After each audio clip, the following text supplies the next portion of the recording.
ayaw mong tumira dito sa pamamahay ko. Baka gusto mong patirahin kita sa sementeryo. Ang hindi ko lang alam, kung meron kayang sementeryo para sa isang katulad mong Serena? Uy! Uy! Ito naman hindi na mabiro. Joke, joke, joke! Hindi mo ba alam yun? Parang knock-knock lang naman yun, tsaka yung sinasentence. Talaga. Joke lang yun? Sigurado ka? Ang galing mo pala umarte. Akala ko seryoso ka nun eh. Kumusta ka na? Totoo pala ang chismis na kaya ka nawala. Nagpakasal ka doon sa milyonaryong si Juan Miguel Bautista. Big shot ka na ngayon, ha? Ay, nako, Alvaro. Walang patutunguhan itong usapan natin. May importanteng lakad pa ako. Sandali lang. Yabang naman ito. Para namang hindi malalim ang pinagsamahan natin. Tapos na yun, Alvaro. Kailangan bumalik ka na lang sa pinanggalingan mo. At pabayaan mo na ako. May sarili na akong buhay. Patahimikin mo na ako. Ilagay mo na lang sa limot ang mga nakaraan natin. Okay, Alvaro? Saan telenovela mo naman nakuha ang linyang yan? Sa Te Amo? Alam ko namang hinding-hindi mo makakalimutan ang pinagsamahan natin. Dahil iisa ang likaw ng bituka natin. Mukhang pera. Hindi ba sa dama? Pero hindi ako katulad mo, ha? Napapatay ng dahil sa pera. Mas matindi ang bituka mo. Ang sikmura mo, di ba, darling? Pero aminin mo, na iba pa rin ako sa mga lalaki na goyo mo, di ba? Ano? Ikaw ba? Joke lang din ba yung sinabi mo na papatay mo ako pag nakawala na ako dito? Hindi. Seryoso ako nun eh. Hindi? Hindi. Amin yung bracelet na yan. Alam mo, bagay tayo maging friends. Feeling ko nga yung tandem natin pag nagsama tayo as friendship. Tandem 2004! Tandem! Oo, kaya amin na yan. Patingin nga. Pagdikitin nga natin. Tandem 2004! Forever! Go! Alam mo, Marie, simula nung pinagbubuntis pa lang ako ni Mami, namatay na yung daddy ko eh. Ayaw na ayaw niyang pinag-uusapan yun kasi nalulungkot siya eh. Parehas pala tayo. Simula pa lang nung pinagbubuntis ako ng nanay ko, namatay na yung tatay ko. Ayaw na ayaw pag-usapan ng nanay ko ang tungkol kay tatay kasi nalulungkot siya eh. Pero alam mo, hanggang ngayon, niisip ko pa rin mabuti kung ano yung tunay na itsura ng daddy ko eh. Kung anong ugali meron siya, kung anong klaseng pagkatao meron siya. Parehas pala tayo.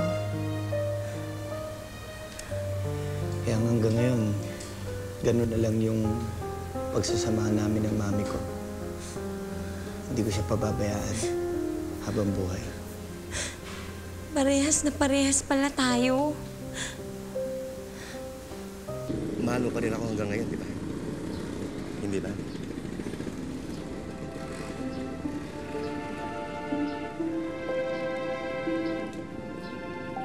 Balot! Balot! Noy! Noy! Balot! Pampatigas ng tuhod. Ano ka ba?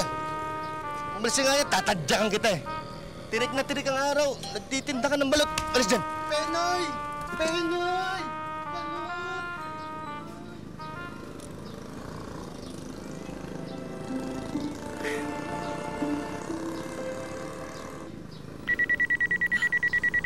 Si Juan. Hello, sweetheart. Si Maria ang pinadial mo ng phone ko, no? Dalhin? Okay lang, sweetheart. Yes, I will do that for you. I love you too. Bagong biktima sa dama. Bulag siya, Alvaro. Hindi siya nakakakita. Wala siyang paningin. In short, he is blind. Oo na, kumbinsido na ako. Oh, sige na. Marami pa akong lakad eh. Sandali.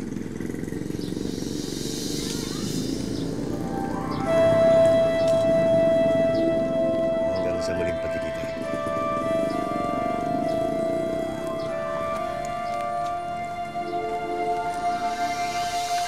Pansin mo nga na parehong-pareho tayo. Kaya siguro, Marie, yun ang isa sa dahilan kung bakit magaan ang loob ko sa'yo. Luis Inigo, parehas tayo. Ang kaang ng loob ko sa'yo.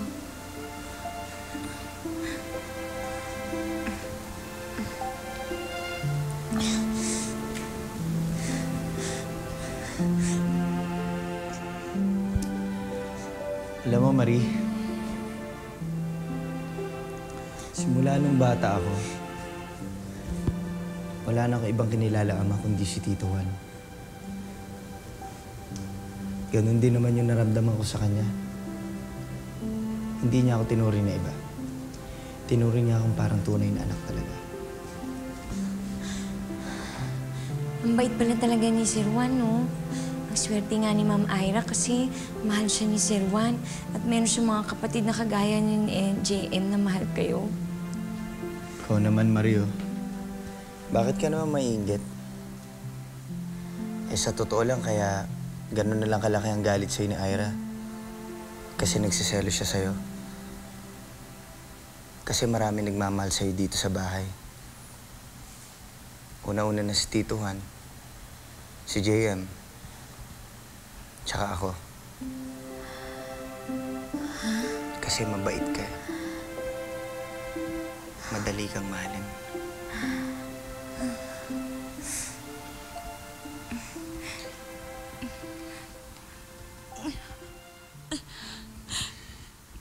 Toothbrush lang ako.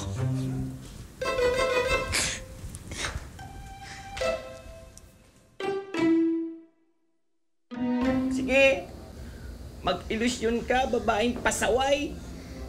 Pabayaan mo ako dito. Huwag mo akong pansinin, no? Pabayaan mo na akong malagutan ng hininga dito habang nakikipag-sweet-sweetan ka sa Luis Inigo na yon. Ano ka ba naman, Nimoy? Huwag ka na nga magtampo. Isipin mo naman, busy lang talaga ako. Tapos mag-isa pa akong katulong dito sa bahay. Laki-laki ng bahay. Tapos ako naglilinis.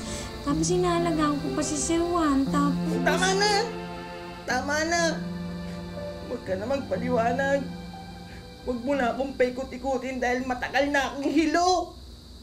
Hilong-hilo na ako sa gutom.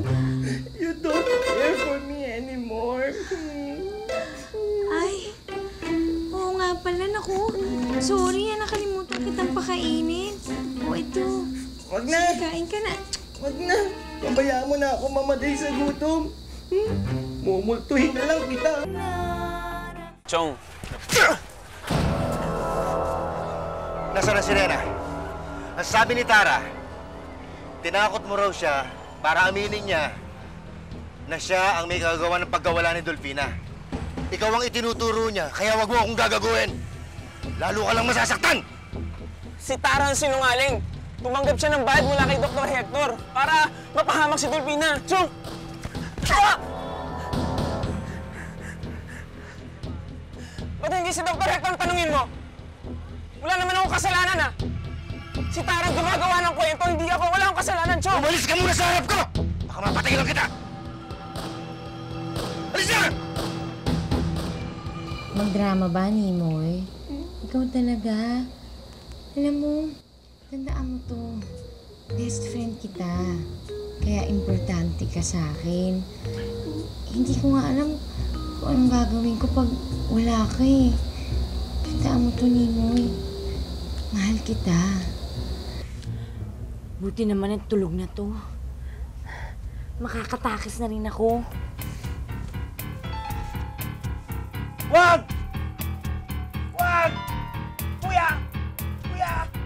Masakit yan! Ya! Ano ba yan? Nervous ako. Ito na lang. Tulog na, baby. Tatakas na ako. Tulog na, baby. Kanang pasaway. Tulog na talaga. Confirm na to. Confirm, takas na.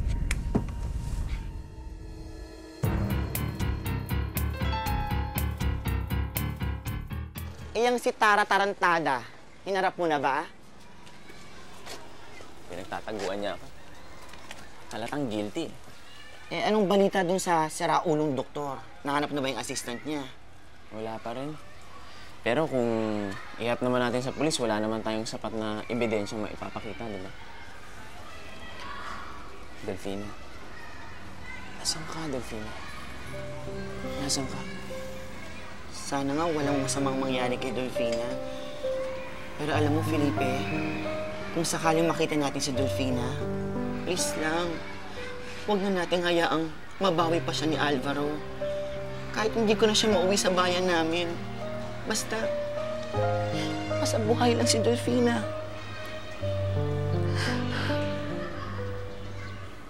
Ay, nahilo lang ako eh. Napalungay-ngay ako.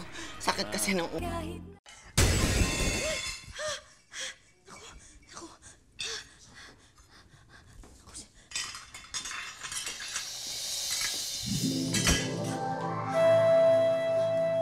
My gosh! Marie! Ano na naman ang binasag mo? Ang aking mamahalin na China Way! Don't you know that? Hey! Naku, Madam Sadama, pasensya na po kayo kasi po, hindi ko naman po talaga sinasadya. Malabo po yung paningin ko at saka yung salamin ko nabasag. So, hindi mo na naman sinasadya? Hindi mo sinasadya lahat ng mga binabasag mo sa address? Ano ko, sasadyain ka? Ay! Bitawan niyo ako! Tagay ko wala ng bitawan! Ha? Ginawa? Ay, Madam po! Hey, that's enough. Tama na. Ano ba?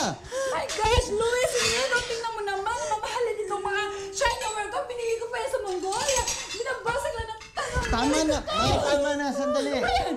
Pwede ba tumigil na kayo? Pero pag hindi kayo tumigil, yung wrinkles nyo dadami. Tingnan nyo, lumalabas na, oh. May batak Di ba, ko. pag nagalit pa kayo, lalabas pa yan ng lalabas. May batak. I have to call Dr. Bella. Yung batak ko. Okay ba yung batak ko? Ha? Okay lang, basta huwag na kayong sisimani. Oh, may batak. My dogs. Wait. Dr. Bella. Hey! Don't go near her! Tama na.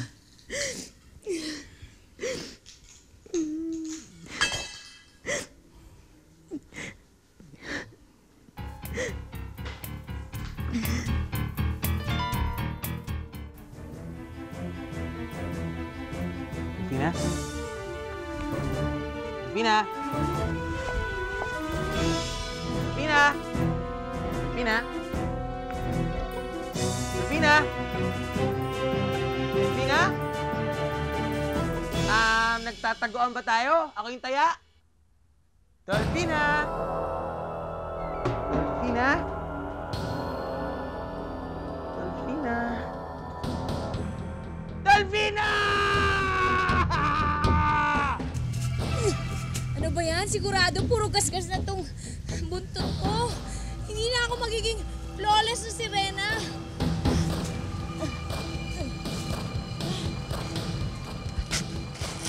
Delfina! Woo! Delfina! Alam ko, nandiyan ka lang. You're hiding!